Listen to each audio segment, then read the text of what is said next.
நல்லதை கேளுங்க, நல்லதை பாருங்கள். 10 நிமிஷத்தில் சீதைப்பால் ரெடி பண்ணிடலாம். உடலுக்கும் ரொம்ப நல்லது. இன்றைக்கி எங்கள் வீட்டில் ஆப்பத்துக்கு தேங்காய் பால் எடுக்கிறதுக்கு ஃப்ரெஷ்ஷான தேங்காய் திருவி வச்சுருக்கேன். தேங்காயோட தன்மையை பொறுத்து பாலோட ருசி இருக்கும். தேங்காய் பாலுக்கு தக்கன 10 சின்ன வெங்காயம், 2 பச்சை மிளகாய் வெட்டி வச்சுருக்கேன். மொதல் பால் 2ஆம் பால் மட்டும் எடுத்துருக்கேன். 3ஆம் பால் எடுக்க வேண்டாம். இப்போ சட்டியில் தேங்காய் தான் விடணும். தேங்காய் விட்டுட்டு கொஞ்சம் ஜீரகத்தை தூக்கலாக போடணும். இந்த சீதைப்பாலுக்கு ஜீரகம் குடலுக்கு ரொம்ப நல்லது.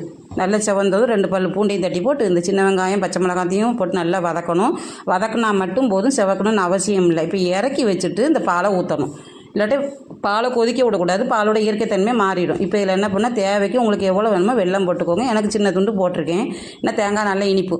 கொஞ்சம் அரை உப்பு தான் போடணும், கல் உப்பு. ரொம்ப உப்பு போடக்கூடாது. போட்டு கலக்கிட்டு சோத்தில் விட்டு சாப்பிடுங்க.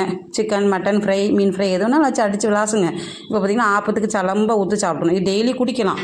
குடல் புண்ணு இருக்கிறவங்க டெய்லி ஒரு 10 நாள் குடிச்சு பாருங்கள். பச்சை மிளகாய் தவிர்த்துட்டு குடிங்க, ரொம்ப நல்லது. ட்ரை பண்ணி பாருங்கள், ரொம்ப நல்லது.